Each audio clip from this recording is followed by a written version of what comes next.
देश के यशस्वी नेता, दुनिया के लोकप्रिय नेता आदरणीय नरेंद्र मोदी जी को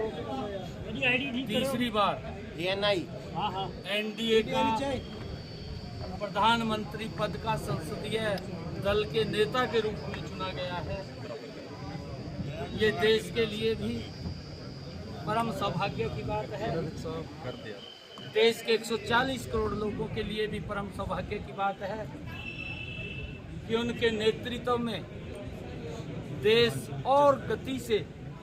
विकास की ऊंचाइयों को छुएगा। आदरणीय प्रधानमंत्री जी को संसदीय दल का एनडीए का नेता चुने जाने पर बहुत बहुत बधाई और शुभकामनाएं हम देते हैं।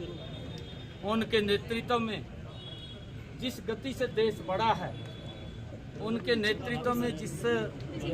गति से गरीब की चिंता हुई है,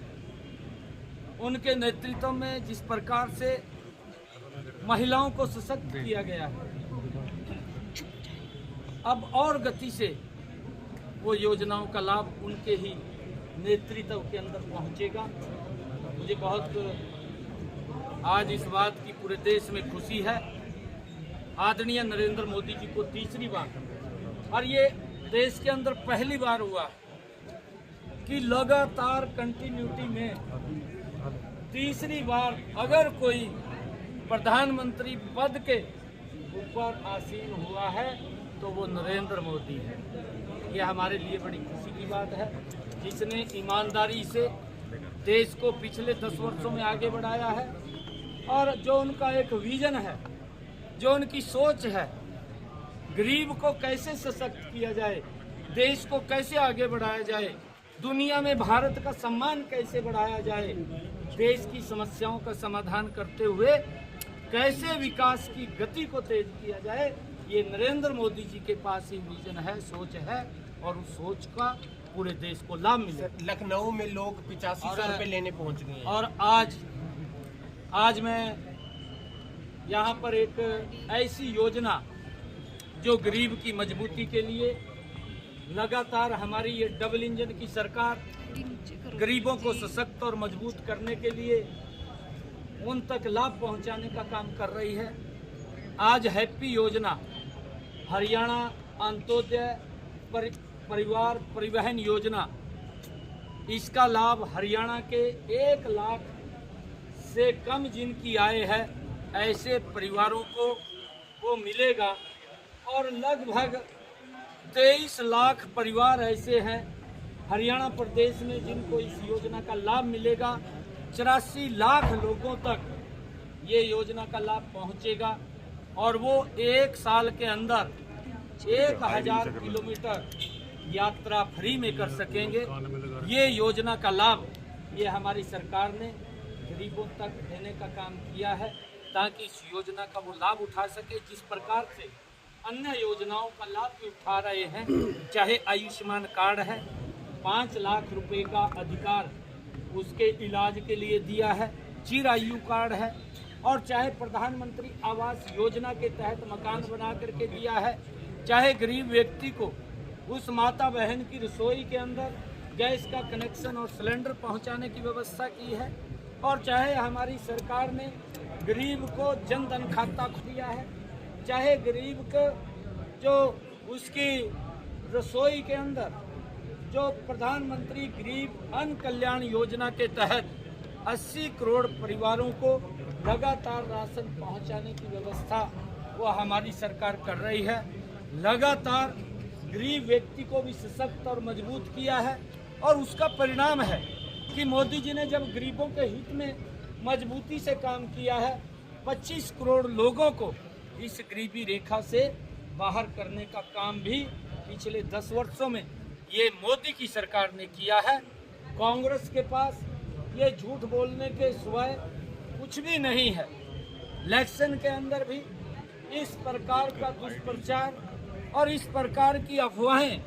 और लोगों को भ्रमित करने का काम सिर्फ किया है, क्योंकि उन्होंने बताने के लिए उनके पास कुछ नहीं था कि मोदी जी आरक्षण को खत्म करेंगे,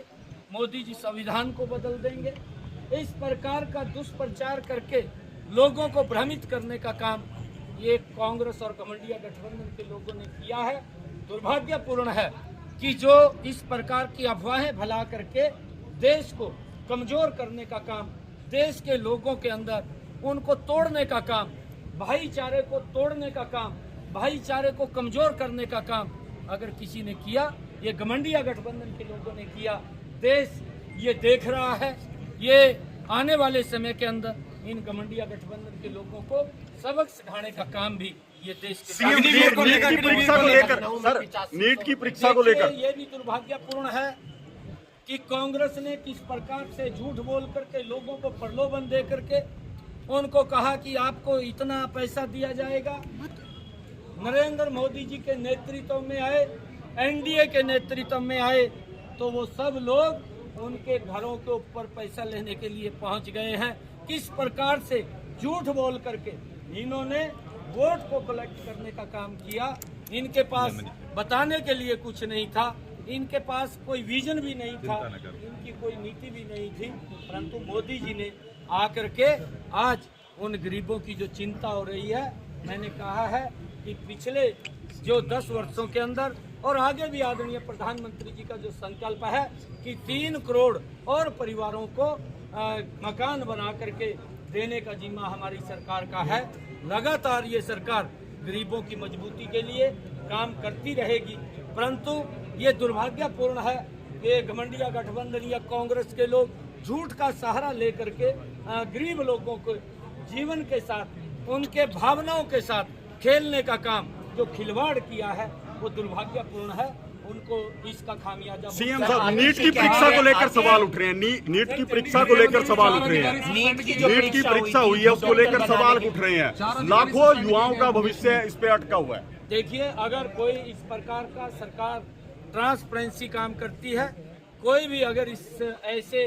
कार्यों के अंदर कोई विलुप्त होता है, उसके खिलाफ सख्त कार्रवाई सरकार लेती है। उसको आतिशी कह रही है कि हम सुप्रीम कोर्ट में जाएंगे कि हरियाणा पानी नहीं दे रहा है। देखिए, हम जितना पानी एग्रीमेंट के अनुसार जो माननीय कोर्ट ने तय किया था, उस पानी को जो पानी तय हुआ था उससे सोया पानी दिल्ली को देने का काम हमारी सरकार कर रही है। हम किसी के पानी को नहीं रोक रहे। ये घटिया स्तर की राजनीति इस ऐसे विषय के ऊपर करते हैं, परंतु उन्होंने भी स्वयं, अधिकारियों ने भी, जब अपर यमुना लिंक बोर्ड की बैठक हुई, उस बैठक के अंदर भी जब दिल्ली प्रदेश के अधिकारी थे, हरियाणा प्रदेश के भी अधिकारी थे, केंद्र सरकार के भी अधिकारी थे, उनके बीच में बैठ करके जब ये वार्तालाप हुई तो उन्होंने, दिल्ली के अधिकारियों ने भी इस बात को स्वीकार किया कि हरियाणा हमें पूरा पानी दे रहा है, परंतु हमारे पास ज़्यादा पानी नहीं है। हमने कहा था कि हमारे पास भी पानी की दिक्कत है, अगर हिमाचल कोई पानी देता है उस पानी को हम जरूर चेक करेंगे और चेक करके मनोहर